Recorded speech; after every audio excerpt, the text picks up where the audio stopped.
ปลาดุงมันเบิ่งอยู่นี่ยืนเฮียงกันลูกยืนเฮียงเดียวสองคนชูหัวเฮียงหัวให้ได้ใส่เสื้องามหน่อยเนาะใช่ลูกให้เราช่วงนี้มันก็หนาวอยู่หนาวดีใจว่าได้ใส่เสื้องามนี่ดีใจจ้ะดีใจเนาะป้าเสื้องามได้พี่น้องเนาะพักดีอันนี้เขายิ้มเลยอยู่เนาะสลอยอยู่นี่เนาะหลายคนนี่ลีเนาะตัวในลูกวัดบ่อดูว่าในไรนี่ลูกหลานบ่ลูกเมย์เลยเธอสองคนเขามาเยี่ยมเพิ่นในเบื้องต้นแล้วก็มาถามไทยเพิ่นก้อนว่าเพิ่นขาดแค่อย่างแน่สินะเบิ่งตัวจริงก่อนเบิ่งตัวจริงก่อนก็ได้ยังบ่ได้ซื้อหยังมาลายพี่น้องเอ้ย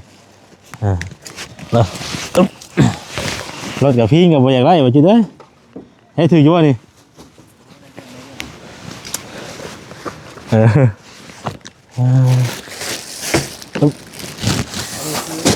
นั่นบ่เป็นเกิดบ่เกิดได้บ่จิเป็นเกิดเป็นยังไงพี่น้องเอ้ยผู้จักจีหลายคู่เลยเกิดนี่ก็ได้จักจีพอดีเพิ่นตัวบ่เฮาก็กล้าเอาเด้เอาข้าวเอาเนาะพี่น้องเอ้ยกับอันชิ้นแห้งก็ได้นี่กินหลายมื้อเจอกินหลายมื้อของอยู่ของกินเนาะรองเท้าเนาะรองเท้าแต่ว่าเขาก็แยกมาอยู่นี่ละโดยผู้หญิงน่ะมีจะคนก่อซองวะผู้นี้เนาะข้างหลังนี่ข้างหลังเลยลูกมูมาลินบุคู่กันแล้วจ้ะเกิดบุคู่กันแล้วใช่พี่น้องเนาะเพียงใกล้แล้วมาลินเพราะว่าจะซื้อมาหาคู่นะเพราะว่ายังบุเคยขับมาก็เห็นเบิ่งในคลิปมันลอรี่แหละแต่ว่าเขาว่าเพิ่นแบบยังบุว่ามีจะคนเสียนะข้าวเอานะพี่น้องเนาะยังเป็นยังมื้อไหนสิเข้ามาใหม่อยู่มื้อใหญ่แท้กูนี่เด้ผู้นี่ใส่บ่อยู่ครับพอดีบ่ใส่บ่พอดีบ่เปลี่ยนได้เพิ่นว่าถ้าบ่พอดีเปลี่ยนได้ว่าซั่นพุ่นน่ะพอดีพอดีใส่จบเจือบ้างลูกยืนพอดีด้วยยืนขึ้นเนาะได้อยู่มันยืดพอดียืดเกือบนี่ฮะนี่ได้ใหญ่เลยอันนี้เนาะมากกี่ว่าหินเกิดผมงามด้วยมีแต่เลือกใส่เอาเนาะเอาตัวไหนเนาะหมายรูดนี่เอานี่นั่นฮะลองโชว์เบิ้งเจ้าครับชุบเบิ้งลูกใส่เบิ้งลูกละชอบใส่เบิ้งลูกอ่ะพอดีป่ะชุบเบิ้งลูกมี6 คนบ่ได้มื้อนี้มื้อหน้าว่าสิซื้อมาอีกเด้อผู้นี้เด้อผู้น้อยเด้อได้หลังไม่หลังโอ้เชื่อทั้งบ่แก้วว่าชื่อมาต้อนนี่ใช่มึงเฮาใส่ดีมึงอยู่ครับว่ามันบ่พอดีได้บ่พอดีเนาะพอดีได้อยู่ผู้น้อยนี่เดี๋ยวมื้อหน้าเขามาซื้อให้ใหม่แต่ก็นี่แหละพี่น้องเอ้ยเสื้อผ้าหน้าแพรก็มีเสื้อผ้านี่ผู้ละชุดได้ไหมเด้อลูกไล่มาผู้ละชุดแล้วเลือกใส่เบิ่งเอาแต่ว่าสิมีอยู่ผมจับให้ก็ได้เนาะนี่ผู้ใหญ่นี่พี่น้องเอ้ยซื้อเสื้อมาให้นี่เสื้อผู้ใหญ่ตัวนี้เนาะคือพอดีอยู่พี่น้องเอ้ยเสื้อกันหนาวตัวครับผู้นี้ชุดผู้หญิงผู้นึงนี่นี่ผู้หญิงชุดผู้หญิงนี่เนาะ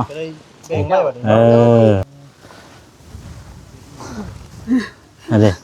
คือแล้วกับผม พอดีรู้นะเนาะพอดีงามเลยมาละข่าวเดียวกับชมผมงาม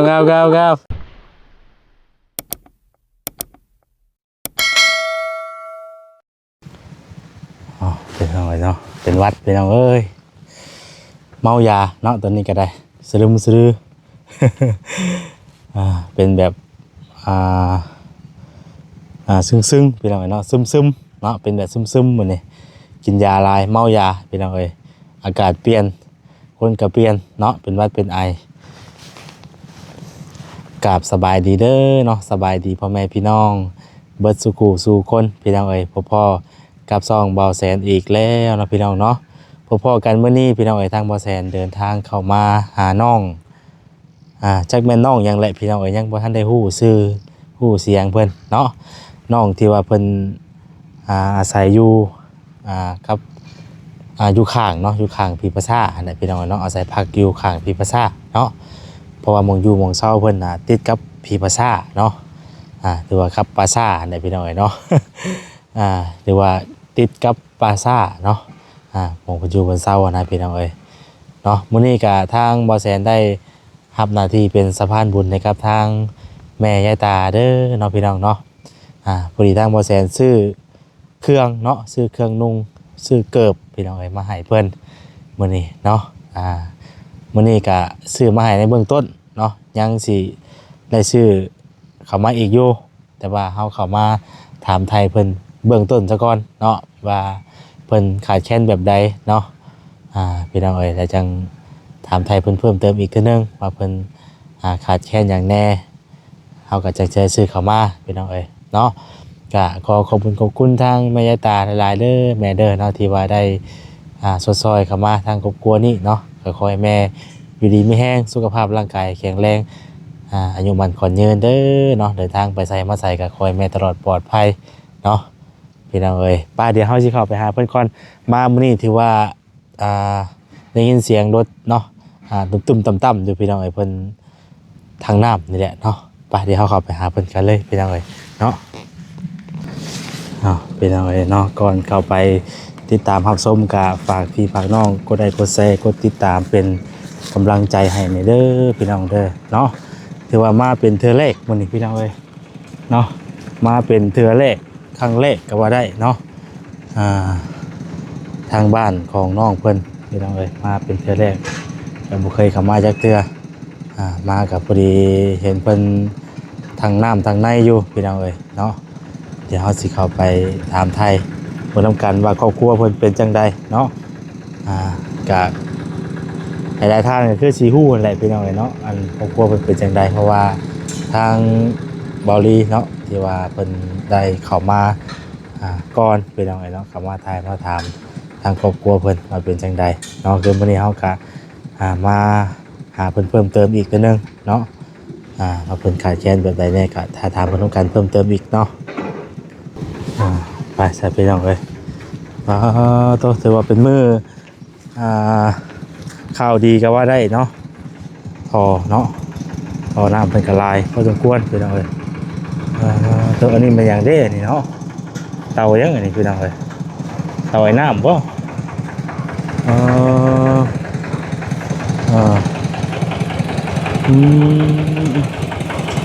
สบายดีเด้อสบายดีได้จากแม่นแล้ว32แม่นแหละพ่อตาน้ำไหนเนาะพ่อตาน้ำไหนมาเจ้าจะเช่าคุณพ่อไม่ได้เอาขึ้นแล้วกับประกอบพอลงโอ้โดยได้เอาขึ้นแล้วกับประกอบพอลงพี่น้องเลยเนาะเรียบร้อยแล้วพี่น้องเลย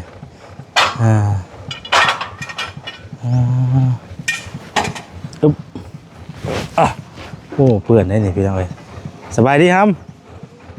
โดยสบายดีใช้เจ้าซื้อยังก่อนเจ้าน่ะฮะเหือยโอ้ซื้อเหือยป้าไปนั่งอยู่ปุ๊บว่าอยู่ห้องปุ๊บว่าสิถามเนี่ยเขานึงพี่น้องเลยเนาะต้องเตะบุกโจกด้วยครับต้องเตะบุกโจกด้วยเอาไปนั่งอยู่ปุ๊บประกอบเลยเนาะวันนี้เนาะโดยพี่แมวพี่มาพี่ก็ได้นี่ อยู่หมู่ห่มนี่อยู่หมู่ห่มนี่ก็ได้นี่อยู่ห่มนี่เป็นอันนี้เป็นเครื่องเสื้อผ้าทั้งสร้างเพิ่นมาจ้อยน้ำบ่ครับอ๋อใส่ไม้เปล่าอยู่ใส่เป็นบ่หนีบใส่เลยหนีบได้บ่เนาะบ่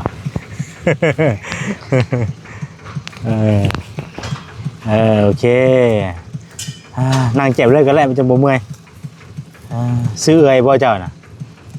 เจ้าอยู่กับไผหำกับแม่อยู่กับแม่อยู่กับแม่อายุจักปีแล้วเจ้าบ่ฮู้เจออายุบ่ได้บ่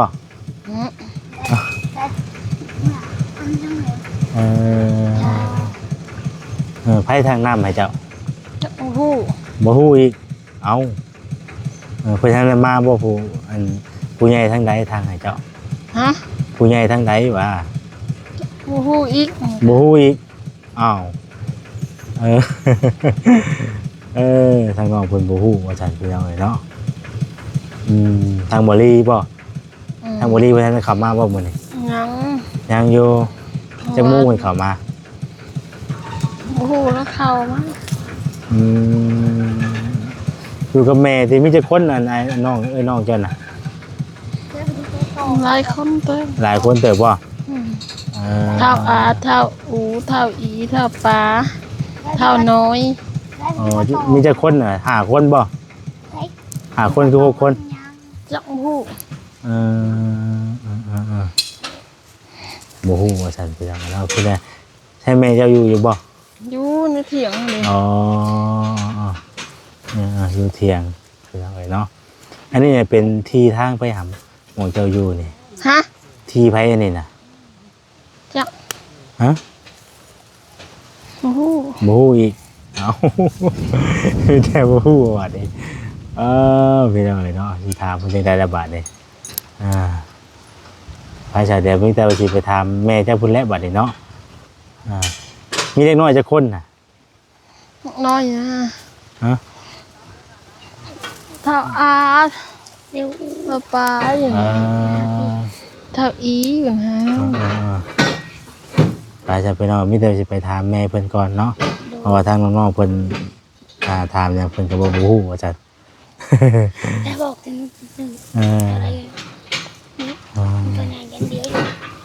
ไปเดี๋ยวว่าสิย่างไปพุ่นแหละว่าสิย่างไปเถียงใช่บ่เพิ่นเถียงนาบ่หรือว่าใดๆนี่แต่ว่าเถียงนาก็แม่นเฮือนก็แม่นบ่ไปทางเฮือนทางนาเนาะไปซะไปพุ่นก็ได้ไปมาหาแม่เจ้าผู้ป่ะซื้อซื้อบอกพี่น้องไอ้ซื้อเพิ่นเนาะลายอยู่เลยตัวเข้ามานำกันทั้งเบาจิตเบาซาลีเนาะมื้อนี้ก็ได้พี่น้องเอ้ยเบาจิตเบาซาลี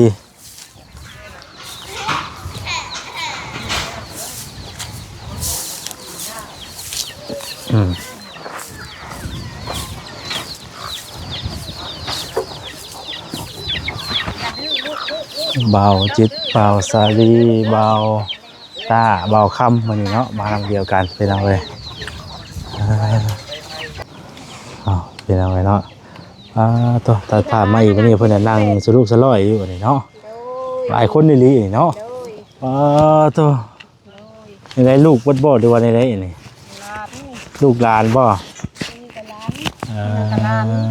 ลูกเมย์เลยเธอ2 คนโดยอยู่น้ำเมย์มันพ่อแม่เพิ่นผู้นั้นได้จ้ะพ่อแม่คนนี้หันไปรับจ้างอันนี้เพียงลูกนี่ไปเชื่อกูนี่นี่เป็นบ่หอนลูกพ่อแม่เพื่อนหันไปหาเงินมาใช้หนี้หมูลูกเอ้ยรับเงินหมูชื่อกินข้าวยามนั่นแหละเป็นหนี้ยังน่ะเป็นหนี้ค่าข้าวค่าข้าวบ่โดย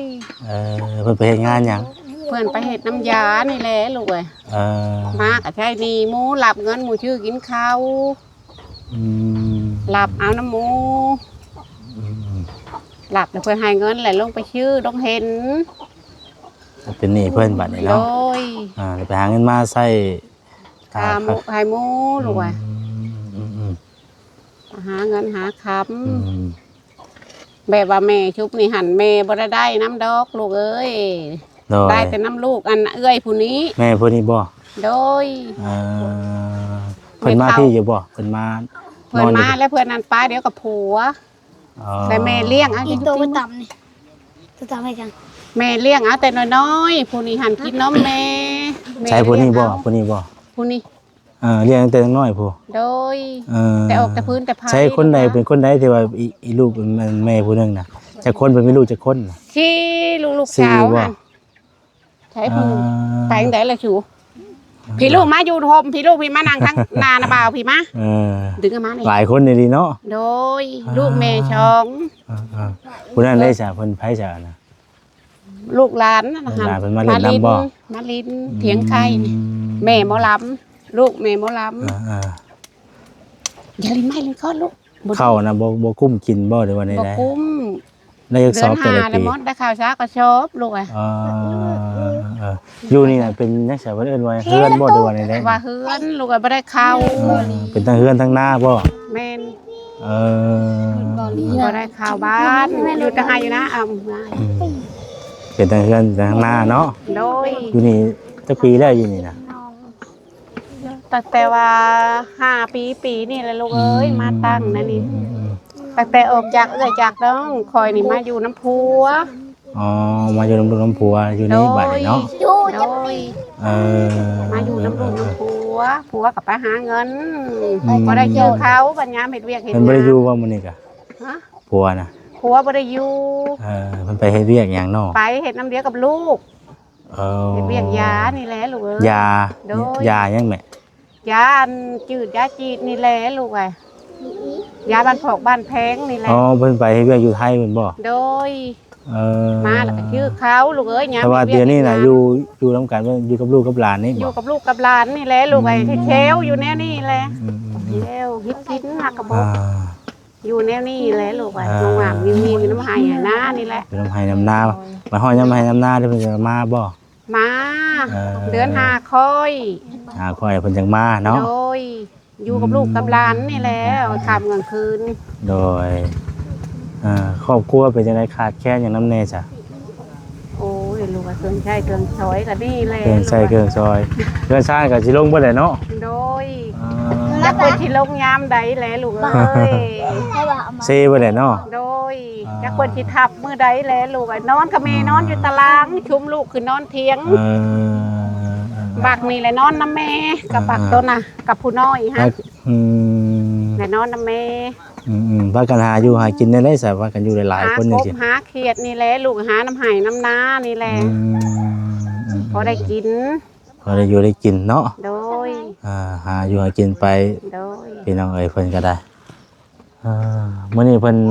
มาทางน้ำให้มื้อนี้ โด เนาะ ย ทางนั้นผู้ใหญ่ทางไหนทางน้ำให้ บาลี บ่ลีบ่ โดย เออ บาลี แต่ก่อนบ่มีน้ำใช้เนาะ บ่มีน้ำใช้ไปขอน้ำหมูลูกเอ้ย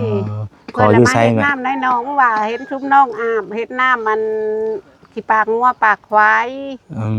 อาบแล้วนี่บ่แม่อาบแล้วนี่แหละลูก โดย เพื่อนว่าแม่อยากได้หยังอยากได้น้ำนี่แหละแม่พอได้ใช้นางน้อย มีน้ำก็สะดวกสบายแบบนึงเนาะ โดย อืม แบบนี้แหละลูกอ่ะผู้น้อยนี่แหละไปตักน้ำแม่ ตาอยู่ใช้น่ะพี่น้อง พุ่น บ่ แหละลูกอ่ะ น้ำนองบ่ น้ำช้าง น้ำช่างบ่ โดยน้ำช้างขวาดเอง เออ ขวาดเอาลองเถือกไปขอน้ำช้างมาดานน้ำหมู อืม พอได้เห็ดน้ำใช้ โดยวันนี้ก็คือสิบ่ได้ไปตาไกลละบัดนี้เนาะ โดยลูกขนาดแล้ว เป็นมาทางให้อยู่ใกล้ๆแล้ว โดย มีแห้งแล้วลูก ดีใจนำพี่น้องเนาะ นี่มกดีใจน้ำยูลูกเอ้ย เด็กอะไร โดย อันนี้แหละ ผู้นี้ ปาก ฮะ มานี่แหละปาก บ่แต่ก่อนมันบ่เว้าบ่ โอ้ยคนมันบ่ว่าบ่ว่า มานี่หันยัง เพิ่น ปาก บ่ดื้อเนาะ โดย ชื่อหยังแต่ผู้นี้น่ะ นางอี นางอี โดย น้องอีบ่ โดยค่ะโดย บ่ได้เข้าหาหมู่เรียนบ่แต่ละคน บ่ได้เข้าข่าวมูลายตีค่ะ ผู้หญิงบ่ผู้นี้ก็ โดย อ่า สายชอง ชายสอง รวมทั้งหมดมัน6คนบ่ โดย 6คนพี่น้องเอ้ยเนาะซื้อเครื่องมาบ่ครบแล้วสามมื้อนี้เนาะ เอาไปยังมื้อหน้าซื้อมาให้ใหม่อีก โดย พอดีทางบ่ใส่ก็มีเครื่องมีของมาให้เพิ่นมื้อนี้พี่น้องเอ้ยเนาะถูก อย่าอมไม้ครับอย่าอมไม้โดยพาชาเดียวบ่ใช่สิเอาเครื่องมามอบให้ก่อนเด้อ โดย เอาเครื่องเอาของมามอบให้ทาง โดย เพิ่นรักผู้ใหญ่เพิ่นให้ซื้อมาให้พี่น้องเอ้ยเนาะ โดย ทางบอลี่พี่น้องเอ้ยสวัสดีเด้อสวัสดีเอ้ยสวัสดี ก็มาบ่มาแต่โดนบ่ ฮอนเริ่มเติบแล้ว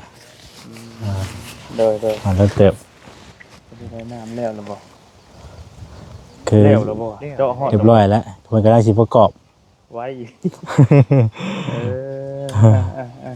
หากนมานี่ หาคำว่าฮอดนี่แหละโดย กำลังมาฮอดเนาะ โดย ถ้า มาจากคน หลายคนเติบอยู่มื้อนี้คน โดย ได้พ่อเพิ่นแล้วไอ้บัดนี้ก็สิลุงทางกลับไปกลับมาอยู่ ลงทางบ่บ่ยากเราสังเกตมาเห็นเพื่อนน้อยๆนี่ก็แม่น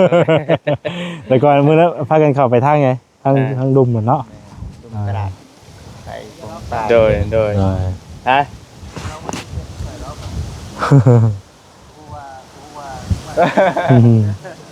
จริงๆมันก็บ่ได้ไกลดอกเนาะเข้ามาค่าเดียวนึงลักปลายปลายนี่แหละได้คุยกับน้องๆเพิ่นละบ่ โดยพอดีซื้อเครื่องมาให้น้องๆเพิ่นมื้อนี้เครื่องเป็นเกิบเป็นหยังนั่นแหละกับเสื้อผ้ามาให้เพิ่นน่ะนะ โดยมันอันนี้ก็ข่อยก็มีอยู่แต่ว่าจักสิแนวใดหลายคนย่านซื้อมันบ่ถึกแน่กับปานนั้น อันนี้ก็จะกินถึงบ่ถึงได้เลยก็เอาแล้ว กันคักก็ต้องพูดแล้วถ้าออกห้านพูดแล้วเลือกเอา ร่อยเนาะ นี่ก็เบิ่งก้อนเนาะว่าสิจังได๋ให้เพิ่นใส่เบิ่งใส่เบิ่งก้อนเนาะโดย รวมๆก็เอาแล้วเนาะ ต้องเอาง่ายๆเพื่อไว้เนาะเพื่อเพิ่นใหญ่นำเด้ไปเดี๋ยวไปเอาเครื่องก่อนเอาเครื่องไม้เพิ่นก่อนได้บ่ดีเด้อ ได้เพิ่นก็สิไปเบิ่งพูดละไป โด เบิ่ง ย ก่อน จะไปเอาเครื่องไม้เพิ่นก่อน โอ โอ เค เคโดยบ่ได้ฟ้าวหรอว่าไปทางใดต่อ ยังสิมีเวียกเข้าปลาไปกระจาดให้กับเจ้าอยู่อนาครอบครัว น้องนั่นดิ น้องนุ่มนิ่มหั่นเด้ไอ้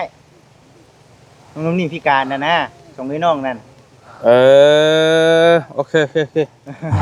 อาไปกันมื้อนั้นบ่ แม่นพอดีว่า ยังสิไปอยู่ได้นี่ก็ยังสิไปอยู่แต่ว่ายันโมเมนต์มื้อนี้หรอก เมื่อวานสิพากันเข้าไปพุ่นแล้วนี่ก็เดี๋ยว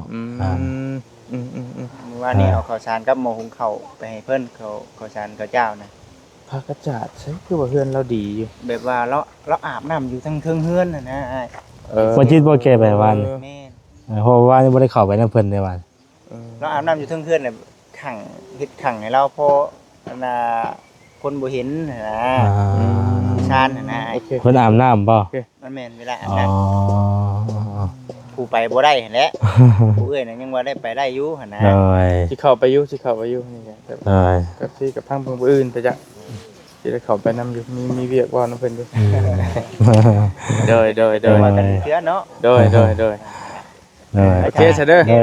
เจ้าสวัสดี โดย พวกกันคือเนาะก็ทางแม่แล้ว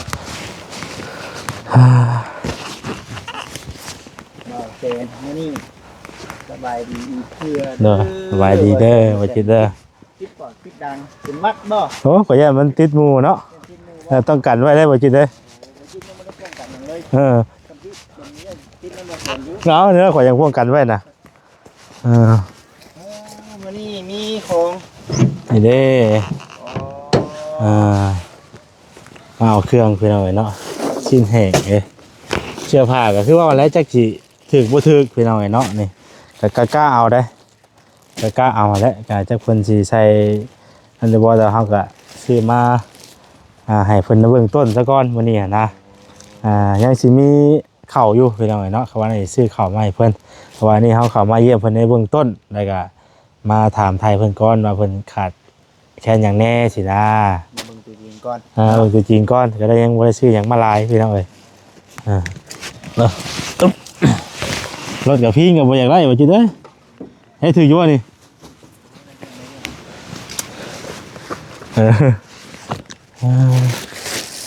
ตึ๊บ อันนั้นบ่ ฮะ เป็นเกิดบ่ เกิบได้บ่จิตเป็นเกิบเป็นยังไงพี่น้องเอ้ยผู้จักจีหลายคู่เลยเกิบนี่ก็ได้จักจีพอดีเพิ่นตัวเฮาก็กล้าเอาเด้เอาข้าวเอาเนาะพี่น้องเอ้ยกับอันชิ้นแห้งก็ได้นี่ โอ้กินได้เมื่อเติม โอ้กินหลายมื้อของอยู่ของกินเนาะ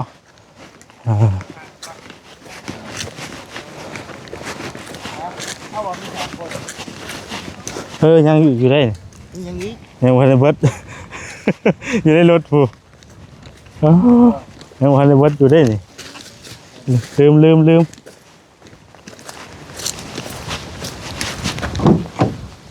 นี่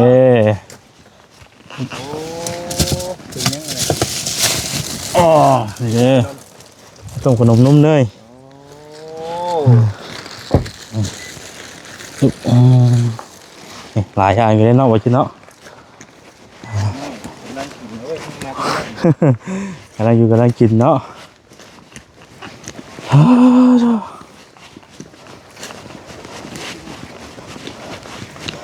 มื้อนี้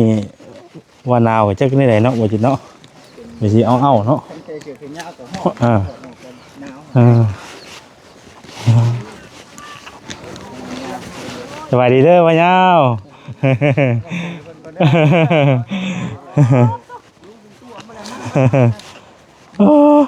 บุคุอันคอยกล้ามาเนี่ยยันจักสิเป็นได้ไรแล้วนี่วะ เป็นได้นะ ยันแต่มันโบถือคนนั่นแหละ ผมใส่กางเกงแท้ โยเนาะ ดีว่าท่าน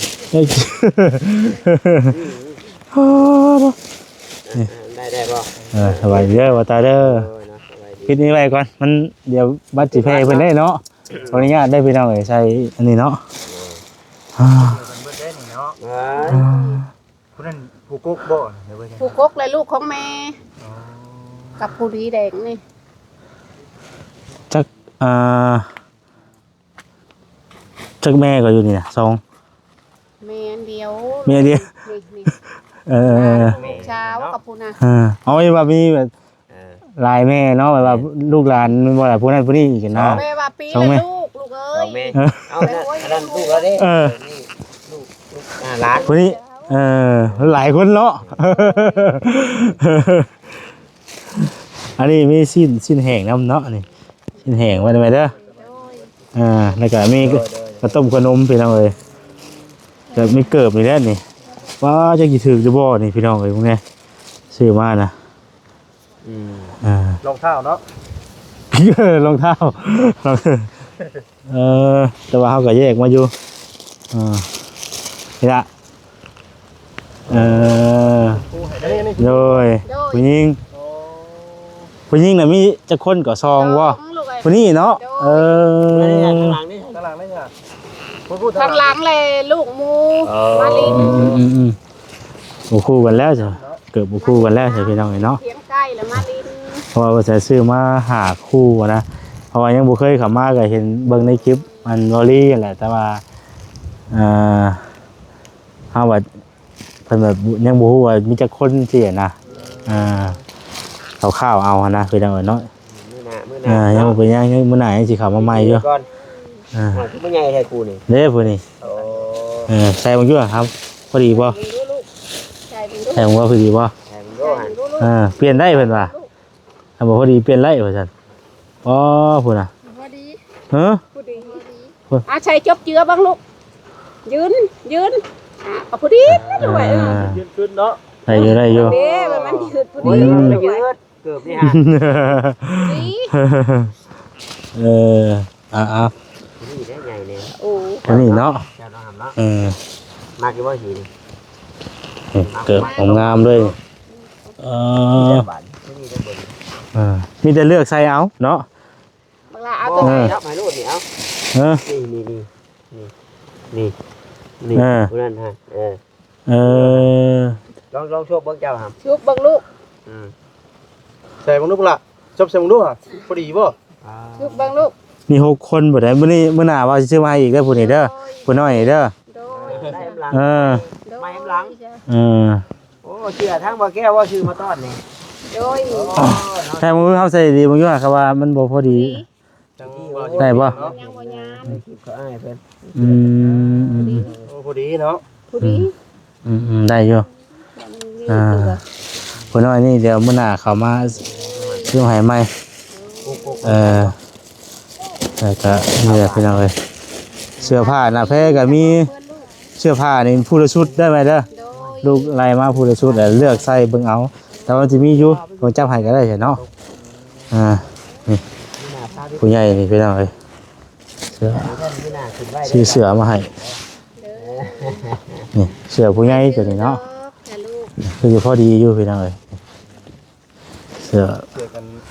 กันหนาวตัวครับ มาอยู่ คือสิพอดีอยู่พี่น้องเอ้ยเนาะเลือกใส่เบิ่งเอา โอ้เกิดย่องหอยได้อ้ายก็บ่จักได้เนาะ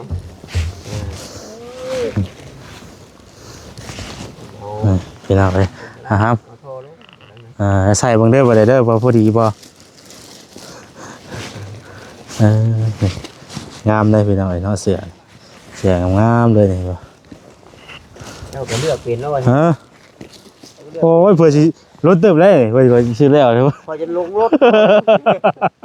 เปิดเจ้าเปิดผิดคัน ครับผู้นี้เนาะผู้นี้ชุดผู้หญิงผู้หนึง ผมมาเดี๋ยวบางก็ยังลง นี่ บ่บุญตัดผมมาแล้วก็ลง นี่ผู้หญิงชุดผู้หญิงนี่เนาะ จะได้แบ่งได้บ่ กูมาทางหลังบ่รอมาไปใช้ว่าสิมาไปใช้ว่านั่งอยู่นี่แล้วจับตัดผมอยู่มักอันนี้ว่า ให้เฮือนเปิดหน้าเจ้าอีกแล้ว นี่มันมี น้องแรง มีคู่กันแล้วนี่เนาะ มาดิน้ำ ยังผู้นี้บัดนี้เนาะยัง2คนบัดนี้เนาะ ทั้งเบิดไหนมีจักคนบ่ 6คนเนาะแม่เนาะ6คนเป็นเอาเลยตัวนี้มันตัวใหญ่นี่ตัวใหญ่นี่ให้ถ้าวันนั้นก็ให้น้องคนนั้นก็ได้นี่ได้2คนนี่ไว้เปอร์เซ็นต์ซื้อมาให้ไหมผู้มันน้อยเด้อครับให้เพิ่นมีต้อนเนาะมีต้อนนะ ให้เพิ่นชุดนึงยัง2คนน้อยนี่บัดนี่เพราะว่ายังบ่คบกันเป็นเอาไว้เพราะว่าเฮาเบิ่งมันคร่าวๆแล้วยังกล้าบ่ถือว่าสิซื้อมาแบบใดนะก็เลยเข้ามาเบิ่งก่อนทักลักอีดีก็เป็นจังได๋ในครอบครัวเรื่อง ครอบครัวกับลูกว่าข้าวนี่ ข้าวบ่ เดือนห้านี่อยากบ่มีลูกได้กินแต่เดียวนี้เรื่องข้าวเรื่องน้ำบ่ได้ข้าวเช้าก็ชอบ บ้าน โอ้โดย คุ้ม เข้าบ่คุ้มเนาะ โดย น้ ครอบครัวเงินชาติกับแบบลูกเห็นนี่แล้ว องแรง ทุกข์ลูก เบาคือเบา โดย หาเงินมาเพราะแต่ใช้หนี่หมูเหลือหากับชื่อเขาลูกไปประเทศเวียดลูกหลานแม่ เอาพี่น้อยนั่งไปนั่งมาก็เริ่มปวดแข้งได้บัดนี้เนาะอันนี้เฮาซื้อมาให้เพิ่นในเบื้องต้นก่อนพี่น้องเนาะแต่ก็มื้อใหม่ยังสิเข้ามาอีกอยู่มีแต่ว่าให้ทางแม่เพิ่นขอบคุณผู้ใหญ่ก่อนเนาะเครื่องทั้งหมดทั้งมวลนี่ก็เป็นทางเป็นเงินของทางแม่ยายตาพี่น้องเนาะเพิ่นฝากเงินมาบ่แสนซื้อแล้วกินนี่เนาะอันนี้ก็สิ้นแห้งนี่14ตอกเนาะตากไว้เลยไว้เลยไหมเด้อพึ่งแดดไว้อีกเนาะใส่ไม้อยู่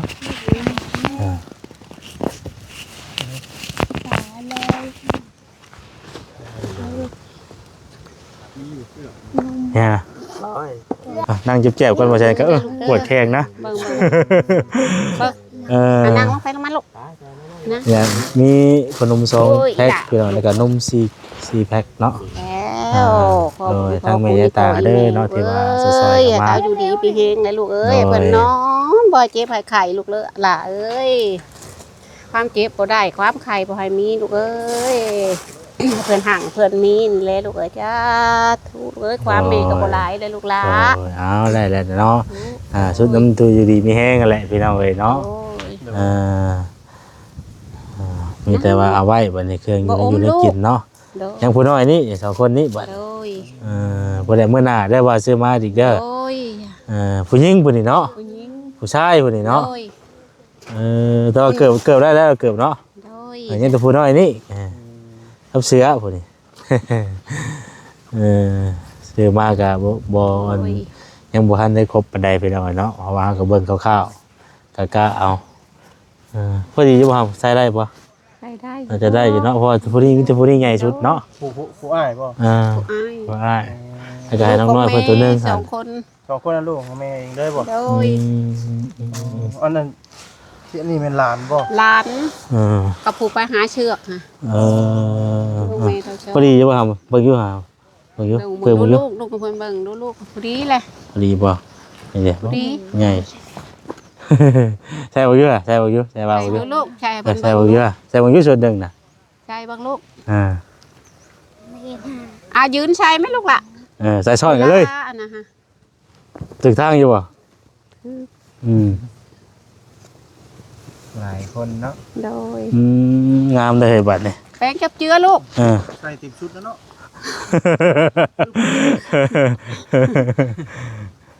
กุลา ใส่เบิ่งเชื่อจ้ะ มีชื่อหยังแต่ละคนนี่ชื่อหยังแม่ สวยงามจังเลย ครับ นางอี นางป๋าเท่าอา อ๋อ ว่า มีเท่า ดีวะ ไอ้เท่าน้อย เอาให้เขาอีกอันนี้ คือแล้วกับพนผม พอดีรู้น่ะเนาะพอดีงามเลยโอ้ มันละข่าวเดียวกับชมผม งาม บ่ได้ตัดผมให้เนาะ บอกเลยลูกว่าบุญ กะเอาเมื่อไงประมาณนี้แหละพี่เอาเนาะกะเอามาอูได้เลยว่าเชือกน้ นี่แล้วพูดสุดแล้วเนาะเอามีแต่ประมาณนั้นแหละเฮากับพี่น้องเนาะ ำหนุ่งมาร้อง ลงมาได้บ่ หนุ่งมาเลย มาเบิ่งจ้ะ ตอนนั้นก็ถือกับชี้เป็นเลย ใส่เกิบไม้เสือไม้บาดนี่บ่โซพงมาเบิ่งอยู่อ่ะมาตาดุงมันเบิ่งอยู่นี่ ยืนเทียงกันลูก คัก ยื ได้ น คั เทีย ก ง ได้ เดียวสองคนชูหัวเฮียงหัว ให้ได้ใส่เสื้องามเลยเนาะ ใช่ลูก ให้ดอกช่วงนี้มันก็หนาวอยู่หนาวดีใจว่าได้ใส่เสื้องามนี่ ดีใจจ้ะ ดีใจเนาะป้าเสื้องามได้พี่น้องเนาะคักดีอันนี้ เขายิ้มเลยอยู่เนาะ ตลอด หัวเฮียงหัวกับน้ำเปล่าเกิดปีเดียว โอ้คนพากันแก้เกิบใช่หลายบาทเนาะคักพี่น้องเลยเหลือแต่ผู้นี้ยังบ่ได้ซื้อมาให้บัดยังบังอ้ายเด้อ่ะใส่เบิ่งครับพอดีบ่เห็นเนาะบังอ้าย ใช่มึงดู ผู้ใหญ่รถว่าปุ๊บปั๊บต้องฮีดก่อนได้คักแต่พี่น้องเลยให้ใส่เสื้องามแต่มื้อนี้เนาะ เดี๋ยวลมเฮงลมจำ ผู้ เนาะ ละชุดผู้ละชุด กันหนาวเลยพี่น้อง โอ้ยบักลมบังช่องช้ำมือหามันเลยต่ำน้ำถังกะสี เพื่อนนี่ก็ลังมุ่งหญ้าเนาะไอ้ ยา สิไปเบิ่นแหละ ไปหมดเลยฝนตกลงมาไป อันนี้พอดีเลยครับ ลูกอะ คัก เข้ากันแล้วนะ เข้ากับคนเลย ประมาณนั้นแหละพี่น้องเนาะก็ให้ทั้งน้องเพิ่นใช้บัดนี้ป้าวัชิตนะขอบใจอะไรได้เรียนมื้อหน้าสิเข้ามาใหม่อีกพี่น้องเนาะครับว่านั่นก็สิซื้อเป็นข้าวเป็นน้ำมาให้เพิ่นพี่น้องเนาะเรื่องข้าวเรื่องน้ำเพิ่นก็ว่าถือว่ายังขาดแคลนอยู่เนาะคุ้มนะแต่ละอัน เดือน5แล้วบ่กุ้ง แต่ละปีเนาะ โดยบ่ได้กุ้งจักปีลูก